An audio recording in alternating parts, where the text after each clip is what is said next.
Hello, my magical friends, and today I wanted to share with you about this book by Jareth Tempest called Raziel's Paths of Power, Volume 1, 72 Angels of the Name. So I bought this book a good few months ago now, but I only first used it probably about 5 days ago. So I've not got really much to report on anything that's happened, although I feel I have noticed some shifts. But more than anything, I wanted to talk you through how you use the book so that if you were thinking about buying this and if you were thinking of working with angels to achieve specific results, then this might be the book for you. So the premise for this book is that you do pathworking in order to make contact with each of the angels. At the beginning, Jareth explains what the book is about and also his experience of working with Raziel. I'm probably going to butcher the name, but in this book you have the names of the 72 angels of the Shem HaMephorash, which means the explicit name. So it says these angels have influence over all aspects of creation. They can help your prosperity grow, find you love, live healthier, and increase your wisdom. They can protect you from bad luck and people who want to harm you. They can even help you punish your enemies. Each of these angels corresponds with one of the 72 names of God. And Jareth goes on to explain that you don't need to believe in any of the Abrahamic religions to access these angels. I guess it's a bit like that principle, is it from Chaos Magic, where you shift your belief system. So if you need to believe in something for a specific piece of work, then you do that. And then as soon as that work is done, you don't need to hold on to that belief system. I must admit I find that difficult because I kind of feel like I need to believe in something in order to really invest in the magic. I don't think I've ever performed magic and just kind of adopted a certain belief system just for that piece of work.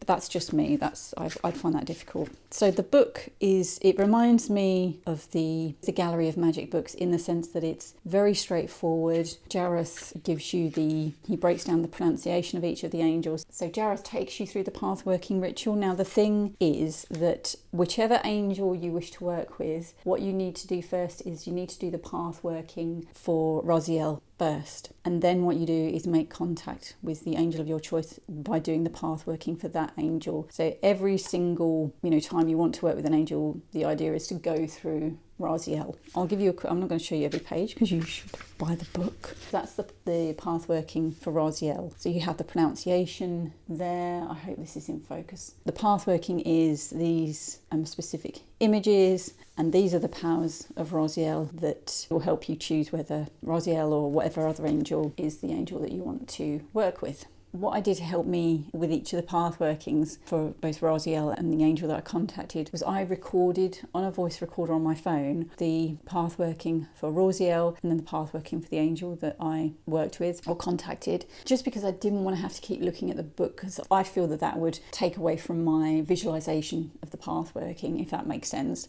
So if that's something you're worried about, to sort of have to keep looking at the book, that's something I did and I found it really helpful. I also added in because Jareth goes through the instructions of doing the path working, so I added in the points at which you make your request to the angel. I'd recommend that if that's something that you would find easier. And then when it comes to the request of the angel that you want to contact, or the request in terms of what you would like, it's about being very specific but not stating how you want the magic to manifest. So very broadly, I don't want to talk too much about what I requested, not because I'm embarrassed by it, but because I kind of feel that might take away from the magic, so I try not to do that. Mine was essentially about being more creative. That's a very broad version of the request, if you like. But what I didn't do was say, connect me with my creativity by XYZ method, because what you need to do is let go of how this will manifest. You put your request of what you would like, you put it in the present tense, not I would like to be more connected with blah blah blah, connect me with blah blah blah, or whatever it is. So not stating how you would like that to occur, but just putting it out there for the angel and then trusting that the angel will bring it in whatever way the angel sees fit, I guess. And again, once you've performed the path workings, trying not to hold on to,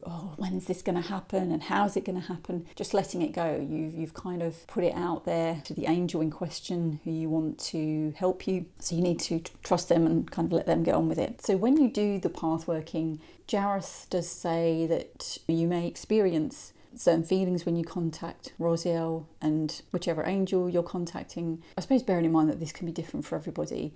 When I did the pathworking for Raziel, when I got to the final part of the pathworking, the final imagery, if you like, I felt quite emotional actually, and not an overwhelming emotion, just a feeling of it's hard to describe, but a feeling of being safe and being cared for. But that felt really emotional to me. Got quite teary about it, but in a good way, not in a I'm frightened what's going on way. And then when I pathworked with the angel that I wanted to contact, so this reaction will not make sense to you, not without the context of why. But when I made the request and contacted the angel, I started to sort of giggle to myself.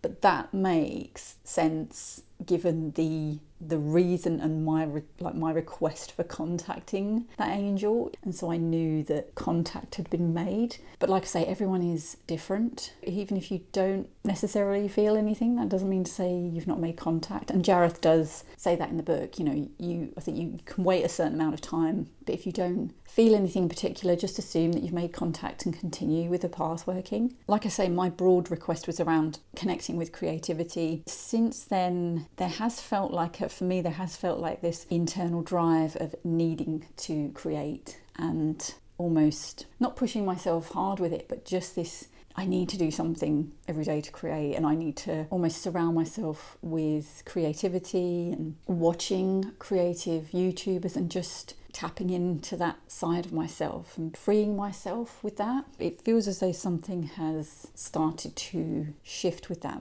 Again, I'm not holding on to it. I'm just trying to keep an open mind and see what happens. And also maybe just look out for signs. Look out for what might be a communication from the angel or a nudge from the angel with regards to my request. I suppose it's keeping ourselves open to those things once we've put that request in. Otherwise, I guess it's easy to miss them if we're not aware of it. So thank you to Jareth for putting this book together. I believe he does have another volume 2. I can't remember at this time what it's called, but I will put it up on the screen once I've had a look. I'll put a link to the book down in the description if you'd like to add Angel Magic into your repertoire. If you've got any questions, just let me know in the comments, and I'll speak to you again soon.